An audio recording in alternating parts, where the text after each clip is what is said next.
terungkap bahwa sekitar lebih dari 10 siswa SD Negeri 1 Bengkosari tidak bisa membaca. Temuan ini mencuat pertanyaan besar. Bagaimana mungkin anak sekolah dasar di sekolah formal masih bergelut dengan kemampuan membaca dasar? Data ini bukan sekedar statistik. Ini alarm keras bahwa ada sesuatu yang tidak berjalan sebagaimana mestinya dalam sistem pendidikan kita. Ketika anak di bangku sekolah dasar masih belum bisa membaca, maka kita harus membuka mata, telinga, dan pikiran terhadap beragam kemungkinan penyebab, yaitu dari kegagalan pedagogis hingga neurologis. Sayangnya, respon awal publik cenderung menyederhanakan masalah, muncul tudingan bahwa anak-anak ini malas atau berasal dari keluarga tak peduli pendidikan.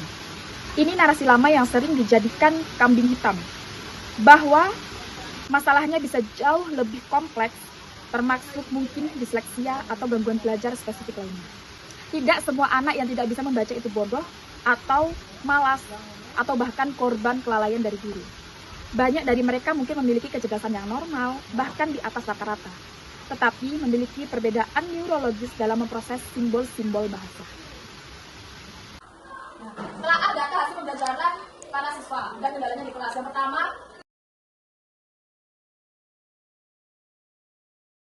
yang terakhir tujuan kita yaitu menentukan target dengan SMART.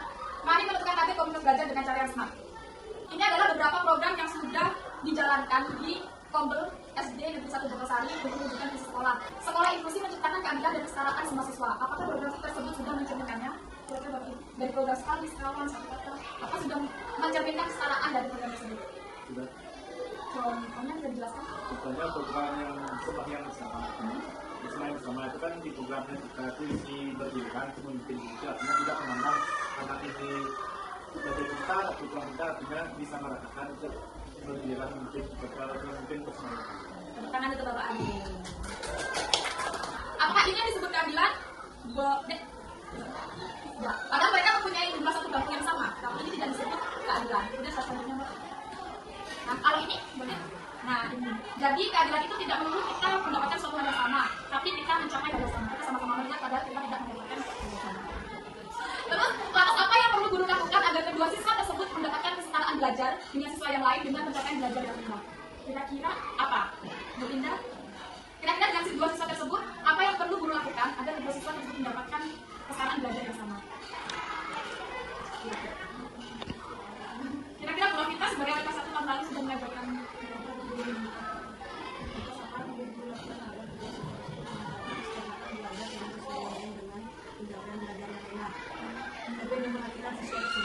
lebih memperhatikan, jadi guru memperhatikan lebih agar mereka bisa fokus belajar sendiri, dikasihkan belajar sendiri gitu nggak? Diberikan guru pendamping, yang lain? Ini gimana? Pelajaran yang lebih khusus bagi teman-teman yang lainnya. Memberikan pelajaran yang khusus bagi teman-teman. Ya, Berikan perhatian yang khusus, yang lebih hanya dari teman-teman. Diberikan perhatian yang khusus. Oke, saya selanjutnya. Kita akan membuat program pembelajaran individual untuk dua anak tersebut. Benar tadi kita memberikan pembelajaran yang khusus untuk mereka berdua. Ini saya selanjutnya. Nah, atas bagaimanakah penerapan program pembelajaran individual tanpa program sekali setiap pagi ayo literasi? Gimana Pak Ageng kira-kira? Program pembelajaran individual kan adanya program khusus untuk mereka. Nah, sekali kan setiap pagi ayo literasi. Kira-kira gimana cara kita memberikan program pembelajaran individual pada program sekali ya? Karena kan mereka nggak bisa membaca nih kok.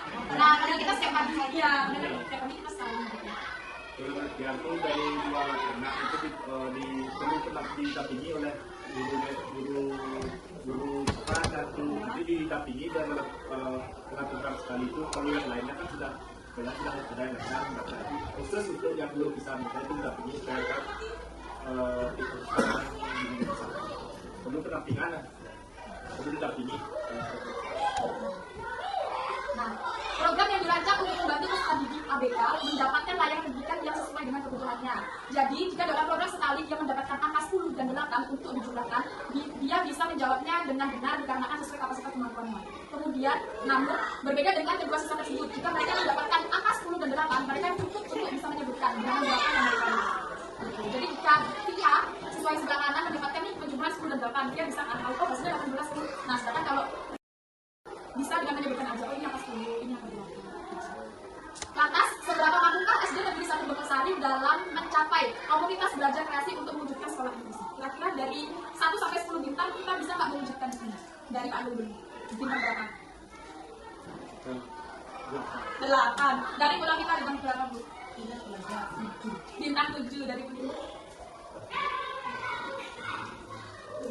Bintang 7 dari Bu Dewi. 7. Coba ya. 8 dari Bu Emi. 7. Kemudian siapa mau? Oke, terima kasih pembahasan dari itu dan kasih. Bagian hari ini Bu Linda ada di kelas D ini, Bu Linda bertugas sebagai pendamping yang akan membantu anak-anak dalam kita membaca. Jadi anak-anak ini kan sudah masuk atau sudah dikelompokkan menjadi anak-anak yang sudah bisa membaca dan sudah bisa memahami isi bacaan. Nah, karena itu hari ini kita akan mengajak kalian, membantu kalian untuk tahu cara membaca yang mana dengan intonasi yang tepat. Kalau cara membacanya semua ada yang sama, jadi nggak ada perbedaan. Sekarang kita belajar membaca yang tepat.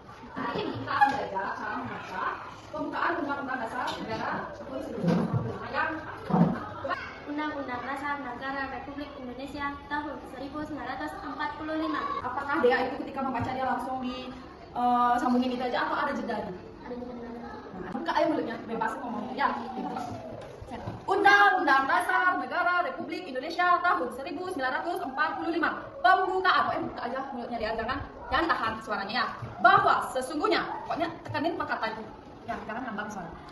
Undang-Undang Dasar Negara Republik Indonesia tahun 1945. Pembukaan bahwa Sekian dulu untuk latihan membaca hari ini. Kita akan lanjut di pertemuan selanjutnya. Ya, selamat pagi anak-anak. Ya, sekarang Bapak mau bertanya. Di sini semua sudah bisa membaca? Apakah yang setiap pagi anak-anak baca itu anak-anak tahu artinya? Apa yang anak-anak ingin dapatkan dari bacaan tersebut? Apakah anak-anak tahu? Nah, itu ya. Contohnya, misalnya pada saat anak-anak membaca, apa yang anak-anak baca itu pasti tidak tahu apa sih bacaan itu, siapa saja tokohnya, dan di mana cerita itu dibuat. Begitu ya. Sekarang Bapak akan mengajarkan anak-anak bagaimana supaya bisa memahami isi bacaan. Contohnya ya, ini contohnya ada judulnya apa? Judul Alexander, pianis yang mendunia. Nah, kalau anak-anak yang sudah ambil lancar membaca bisa membaca ini. Tapi kalau ditanya, apa sih isi bacaan tersebut? Apakah anak tahu? Apa ide pokok yang terkandung dalam bacaan tersebut tahu? Makanya sebelum kita tahu itu kita harus menggunakan 5W1A. Di sana Empu Nado terpilih menjadi kepala desa. Namun, desa tersebut harus diserang oleh orang-orang dari suku Baduy yang tak segan menjarah dan membuka pabrik desa mereka tinggal di Lut. Nah, itu baru paragraf pertama. Nah, dari paragraf pertama itu apa yang dibahas dalam paragraf pertama tersebut tentang apa? Yang ada dalam bacaan itu siapa dari itu? Raja siapa? Nah, Najur istrinya? Ya.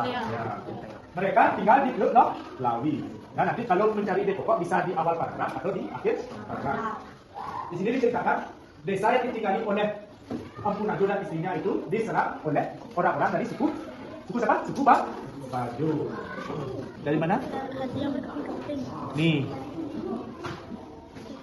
Yang ini. Pada pokok bahasannya ya di awal. Coba dibacanya Pak. setiap kali ada serangan, warga desa memilih mundur ke gunung. Ya. Berarti siapa yang memilih untuk mundur ke gunung? Mundur ke gunung itu. Siapa? Warga siapa? Warga? Iya, yang memilih mundur ke gunung. Ya, sebelum kita menutup pertemuan hari ini, mari kita melakukan stretching terlebih dahulu ya. Tepuk WOW. Kasih W. Kasih O. Kasih W. Wow. Ya, nanti untuk pertemuan selanjutnya, Pak harapkan anak-anak nanti semuanya bisa untuk menentukan pokok bahasa atau pokok bacaan dari buku bacaan yang anak-anak baca. Selamat pagi anak. Selamat pagi Bu. Di sini kita akan belajar membaca supaya anak-anak lebih belajar lagi membaca karena kelas ini kita anak-anak yang kurang membaca yang kurang bisa membaca kan nggak bisa tapi kurang bisa lancar membacanya. Jadi pada setiap hari Sabtu untuk berikutnya nanti kita akan belajar di kelas ini untuk supaya kalian lebih lancar lagi membaca. Di sini kalian sudah bisa ABCD kan? Sudah. Oke. Coba dari sini. Ada? Coba Ajit bisa? Ayah beri bola. Oke. Sekarang.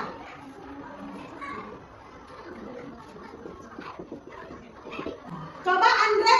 Mana yang bisa? Oke. Coba sekarang Dennis. Coba Dennis. Ulang mas. Oke. Ada. Buku ya. Dari sini kan. Yang dewasa melihat Nah, mana mau melihat? memelihara alam ini. kasih Yang keras, yang keras. mata pelajaran yang di mata pelajaran yang wajib dipelajari. Untuk kali ini pembelajaran membacanya tidak cukup ya. Nah, ingat, minggu depan kita belajar lagi di sini sampai selesai semuanya dan nanti kita harus belajar membaca di sini. Ingat membawa buku bacaannya masing-masing. Ya, paham? Paham ya? Silakan belajar lagi ya. Tidak belajar membacanya ya. Silakan, silakan. Selamat pagi anak-anak. Selamat pagi, Bu. Anak-anak sekarang skema 1 kita akan belajar kalian sekarang masuk kelas A. Kelas apa? Kelas apa? Kelas A. Kan kelompoknya ini untuk kalian yang belum bisa membaca dan menulis. Belum bisa apa? Membaca dan menulis. Kalian sudah bisa di halaman apa? Kalian akan lanjut di halaman kedua. Sekarang coba DAB ini huruf apa? Ini? Nah, kalau satunya? C. Nah, tuh DAB halaman 1 minggu ini. Minggu selanjutnya jadi naik ke halaman 2, gitu ya. Gitu. Tahu, kalian G. Lihat lagi hurufnya. Apa? LA, bukan L.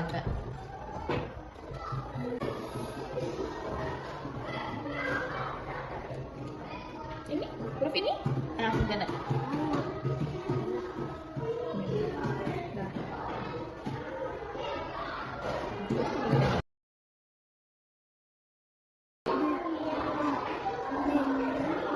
Terus?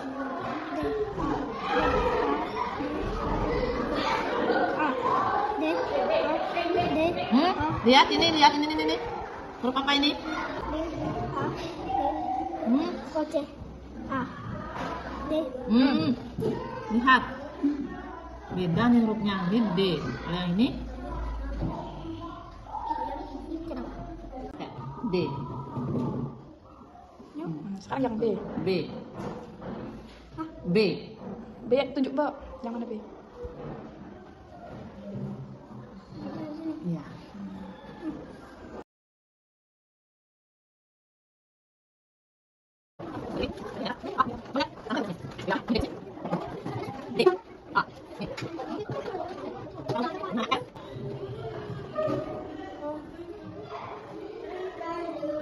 Ini tuh Coba.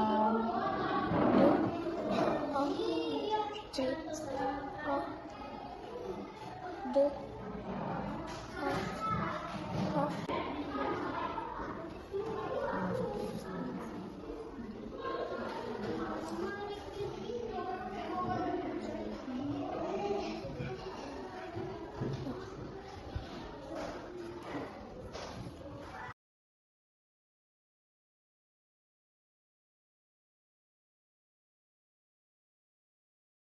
anak-anak kegiatan belajar kita hari ini kita lanjutkan sampai di sini ya. Kita akhiri dengan Ramo Santi. Om Santi. Om. Om Swastiastu, ya terima kasih atas gininya waktunya. Ini saya sedikit memberikan komentar tentang kegiatan pengembangan baca dan tulis di SDN 1 Bengkelsari. Yang awalnya siswa itu kesulitan membaca dan memahami isi bacaan. Setelah adanya program ini, ya sudah ada dampak atau hasil dari pengembangan baca tulis ini, yaitu siswa sudah menjadi bisa mengetahui isi bacaan dan ya lancar membaca. Dan harapan saya di sini mudah-mudahan ke depannya dengan adanya program ini semua